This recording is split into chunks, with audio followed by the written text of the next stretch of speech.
2006.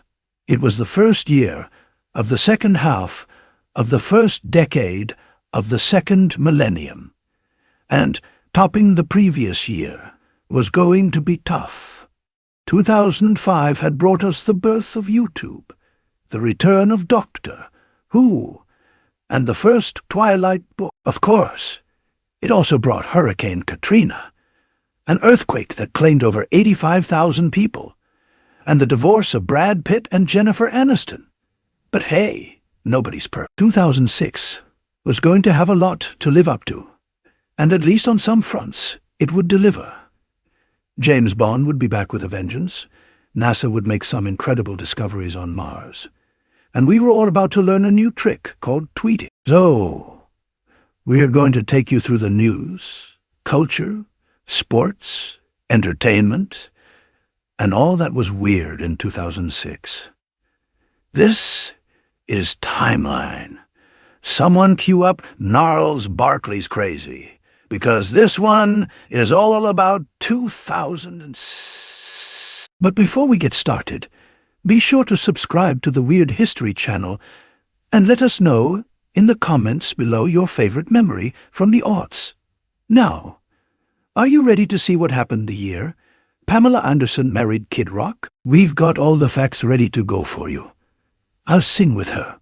Troy Bolton, where is your sports posse? Or whatever it's called. Team. But I'm here alone. Actually, I'm here to sing with her. On January 22nd, the late, great Kobe Bryant would carve his name into the NBA record books when he scored 81 points in a game against the Toronto Raptors. Kobe Bryant, 28 for 46 from the field. This would be 18 for 20 from the line, and an 81-point game. Bryant's performance would go down as the second highest scoring total in the history of the NBA, behind only Wilt Chamberlain's 100-point game against the New York Knicks on March 2nd, 1962. And just 2 days later, on January 24th, the Walt Disney Company announced it had agreed to buy the computer animation film studio Pixar for a whopping $7.40 billion. It's easy to understand why. Disney had been distributing Pixar's films since 1993, and in that time, they won 19 Academy Awards and earned more than $3 billion worldwide. Not content with just owning Disney, the Muppets, which they bought in 2004, and Marvel, which they bought in 2009, the House of Mouse announced on August 30th, 2012, that they were buying Lucasfilm and pretty much everything that came with it, included the rights to franchises like Star Wars and Indiana Jones. Disney paid Lucas over $4 billion for his company, with half paid in cash and half paid in stock, making him one of the corporation's biggest shareholders. After 145 years, Western Union announced it would be discontinuing its storied telegram service, effective January 27. Despite the important role it played in the history of communication, use of the telegram declined, especially after long-distance telephone service became cheap in the early 1980s. Email would then prove to be the nail in the telegram's coffin. And on February 11th, House Vice President Dick Cheney was quail hunting at the Armstrong Ranch in South Texas when he accidentally shot 78-year-old attorney Harry Whittington while trying to aim at a bird. Whittington was hit with birdshot in his face, neck, and chest, and suffered a minor heart attack as a result. Amazingly, after getting out of the hospital, Whittington, for some reason, apologized to Cheney. And on March 6th, Baseball Hall of Famer Kirby Puckett, who went to 2 World Series with the team in 1991, died of a stroke at the age of 45. Puckett had a career batting average of 318, 6 Gold Gloves, and 10 All-Star Game appearances before his career was tragically cut short by glaucoma. 4 days later, on March 10th, NASA's Mars Reconnaissance Orbiter, or MOO, arrived at its destination on the 4th planet from the Sun after being launched on August 12, 2005. Over the subsequent decade, the MRO would play a key role in several important discoveries, including the fact that, even today, water still flows seasonally on some areas of the Red Planet. There was a time when the 7 most feared words in the English language were, "Mike Wallace is here to see you." But that era came to an end on March 14th, when the legendary journalist finally announced his retirement from the news magazine show 60 Minutes. He would continue to work with CBS News as a correspondent emeritus, conducting his final interview in January of 2008. Wallace would die of natural causes on April 7, 2012. And on March 21st, Twitter founder Jack Dorsey sent out the first tweet ever. It said, "Just setting up my Twitter," with Twitter spelled Twitter, presumably to encourage people to abbreviate in the name of saving precious characters, which were at that point limited to 104. The inaugural message was not anything profound, but it would launch a service that would change the world for decades to come. 16 years later, on October 28, 2022, Tesla and SpaceX owner Elon Musk completed his acquisition of Twitter, which he would quickly rename X. Musk's leadership of Twitter would prove to be controversial on a number of fronts. And just a year later, he would value the company he paid $44 billion for at a mere $19 billion.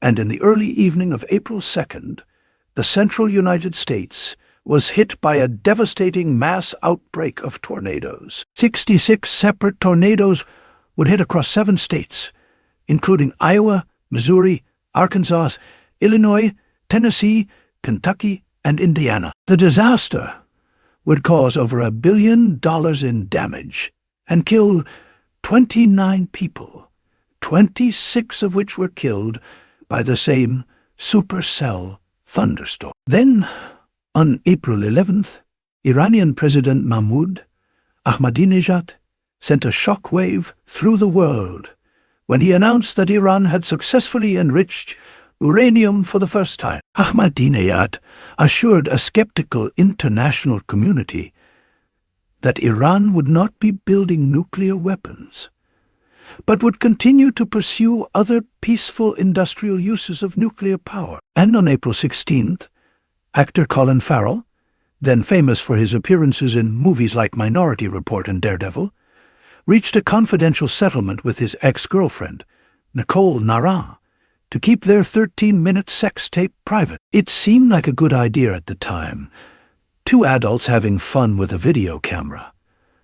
Naran, a former Playboy playmate, insisted copyright law gave her the right to market the explicit video. After Farrell won an injunction against its distribution, however, the 2 parties were able to reach an agreement. Still, the only person ever convicted of being a part of the terrorist attacks of September 11th, 2001, Zacarias Moussaoui was sentenced to life in prison on May 3rd after pleading guilty to all charges against. Though his connection to and role in the 9/11 attacks has been subject to some controversy, the confessed terrorist avoided the death penalty and remains incarcerated at a supermax prison in Colorado. May 17th was a red-letter day in the history of science, because that was the day the Human Genome Project published their final chromosome sequence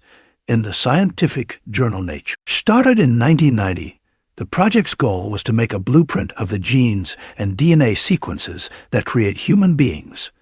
Among other things, the information has helped create and approve treatments for an untold number of medical disorders. Disaster struck again on May 27th, when the Yogyakarta earthquake hit Indonesia. Although the area frequently experiences earthquakes, this particular quake, which struck on the southern coast of Java near the city of Yogyakarta, occurred at a strike slip fault, leading to an unusually high amount of devastation. The quake caused over $3 billion in damage, injured over 10,000 people, and killed over 5,700. Sadly, on June 6th, musician Billy Preston, often called the fifth Beatle for his role in the recording of their iconic Let It Be album, passed away at his home in Scottsdale, Arizona, from complications related to kidney disease. In addition to sitting in with the Fab Four, the legendary keyboardist also played with the likes of Ray Charles, Little Richard, Sam Cooke, the Rolling Stones, and many, many more. 51 years after the Beatles documentary, Let It Be hit theaters, Lord of the Rings director Peter Jackson released the documentary television series Get Back. Cut from the same footage as the film, the well-received miniseries showed a different side of the Let It Be recording sessions, including highlighting the contributions of Billy Preston. On June 29th, the U.S. Supreme Court announced its decision in Hamdan v. Rumsfeld. The majority in the case held that the Bush administration lacked the power to try Hamdan and other detainees at Guantanamo Bay before military tribunals that didn't comply with the ordinary laws of the U.S. and of war, including the Geneva Convention.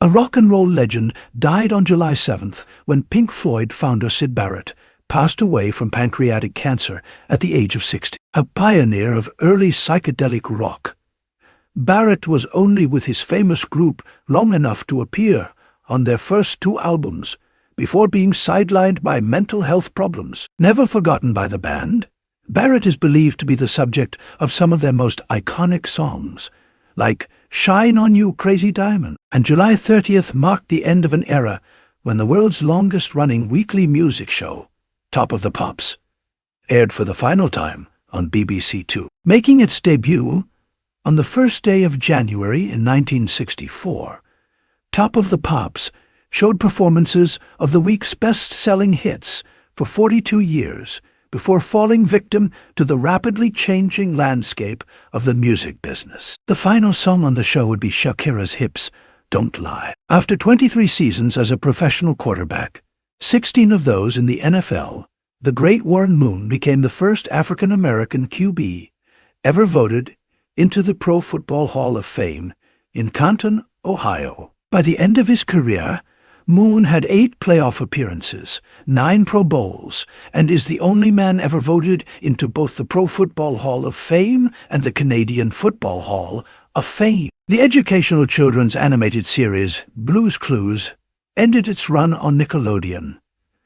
Hosted first by Steve Burns and later by Donovan Patton, it first premiered as a part of the cable network's Nick Jr. block on September 8, 1996. The beloved series followed a dog named Blue, who left clues allowing the audience and host to deduce her daily plans. Of course, you can't keep a good dog down. So 13 years later, on November 11, 2019, Nickelodeon brought Blues back in a brand new show called Blue's Clues and You. The series had a new host, Josh Delacroix, but otherwise was pretty similar to the classic series, even scoring guest appearances from the 2 original hosts. The Blue's Clues reboot would run for 4 seasons and score a handful of daytime Emmy nominations before being cancelled in 2024 and removed from the Paramount Plus streaming service. And on August 24th, the International Astronomical Union threw us all for a loop when they removed Pluto's status as a planet 76 years after its discovery. The demotion came because the IAU had redefined the word planet at their 26th General Assembly, and under the new taxonomy, Pluto was now technically just a dwarf planet. On September 4th, internationally respected naturalist and television host Steve Irwin, famously known as the Crocodile Hunter, died after being attacked by a stingray while scuba diving. The sea creature's barb pierced Irwin's chest and penetrated his heart, causing his death before paramedics could arrive. Irwin was 44 years old at the time of his passing. And on September 19th, the Thai military staged a coup d'etat in Bangkok, revoking the constitution, declaring martial law, and throwing the country into chaos. It was Thailand's first non-constitutional change of government since 1991, And it came on the heels of a year-long political crisis that had engulfed the Prime Minister and his allies. Do you remember how to read the coverage? No, not so well, sir. Look at me. What you do is you go out there and you look before you throw the ball. You look and see where the defense is, and you see where our guys are. Are you with me? Yes, sir. Then you throw the ball to our guys. You got that? A whole lot of important secrets stopped being secret after Australian computer programmer and political activist Julian Assange launched WikiLeaks on August 4. A well-known computer hacker, Assange was inspired to create the controversial website for whistleblowers by Daniel Ellsberg's famous release of the Pentagon Papers in 1971. After decades of contentious international legal wrangling, Julian Assange pled guilty to one count of publishing us military secrets in a U.S. district court in Saipan. Assange was sentenced to the 5 years he had already served in a British prison while fighting extradition to the U.S., and was allowed to return to Australia a free man without any further punishment. Do you know what we do here? My section? Sir, yes. I have an idea. Oh, let's say you have no idea. Leave it at that, okay? No idea. Zip, none. On October 7th. Journalist and human rights activist Anna Politkovskaya was shot and killed in the elevator of her apartment in Moscow. 3 Chechens were tried and acquitted in connection with the crime. But the fact that she was known for being a harsh critic of Vladimir Putin and was killed on his birthday has caused many to suspect one of his allies was behind the killing. 2 days later, on October 9th, the internet search engine giant Google bought the video hosting website YouTube for a cool $1.6 billion. At the time, YouTube was a rising star on the internet, and its staying power was considered questionable. That didn't stop Google from completing what was at the time the most expensive purchase it ever made in its history. Google still owns YouTube today. After being suspected of having a secret nuclear weapons development program since at least the early 1980s, North Korea shocked the world on October 9th by confirming the rumors with its very first nuclear test. The blast was estimated to be in the area of 1 kiloton, creating uncertainty over whether the North Koreans successfully tested an unusually small device or experienced a misfire of a larger device. Where's Gary? Gary's dead. I'm Jack Donaghy, new VP of Development for NBC Universal Kmart. We own Kmart now. My name is Borat, a journalist for Kazakhstan. My government sent me to USA to make a movie film. Blaze, you'll lose. Those who were lucky enough to witness David Bowie's 3 songs set at the Black Ball fundraiser in New York's Hammerstein Ballroom on November 9th couldn't have known it. But they were seeing the final show of the rock legend's career. Bowie performed Wild is the Wind, Fantastic Voyage, and Changes, the last song, as a duet with Alicia Keys. On January 10th, 2016, just 2 days after his final album Black Star was released, rock icon David Bowie died of liver cancer at his Lafayette Street home in New York City. Though he was diagnosed with his condition 18 months earlier, Bowie kept it a secret, so his death came as a shock to his friends, as well as his fans. News of death was met with impromptu memorials around the world, countless tributes from famous musicians, and a special medley of his most famous songs performed by Lady Gaga at the 58th Annual Grammy Awards. And on November 11th, Japanese video game fans would become the first to get access to Sony's brand new PlayStation 3. The PS3 would be the first Sony system to integrate social gaming features and use Blu-ray discs as a storage medium. Released in North America just 6 days later, it was initially criticized for its high price and small game selection. Dry martini? Oui, monsieur. Wait, 3 measures of Gordon's? 1 of vodka? Half a measure of quinoa lily? shake it over rice, and then add a thin slice of lemon for you. Yes, sir. You know, I'll have one of those. So will I. If you lived in North America and had $250 on November 19th, you could have gotten yourself one of the first Nintendo Wii. The system was hyped up by a $200 million AD campaign that worked to expand Nintendo's demographic to include parents and grandparents. It was genuinely well received, but struggled with the perception it was just for casual gamers. On December 6th, NASA made interplanetary news by revealing photographs taken by the Mars Global Surveyor, which depict the presence of liquid water on Mars sometime between 1999 and 2001. The photos would be followed by additional evidence showing sustained water flows at other sites. It's time to play Deal or No Deal.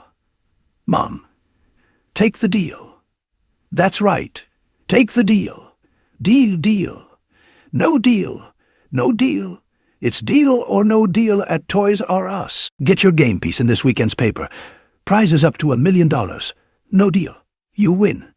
Toys R Us, the world's greatest toy store. The music world mourned on December 25th after James Brown.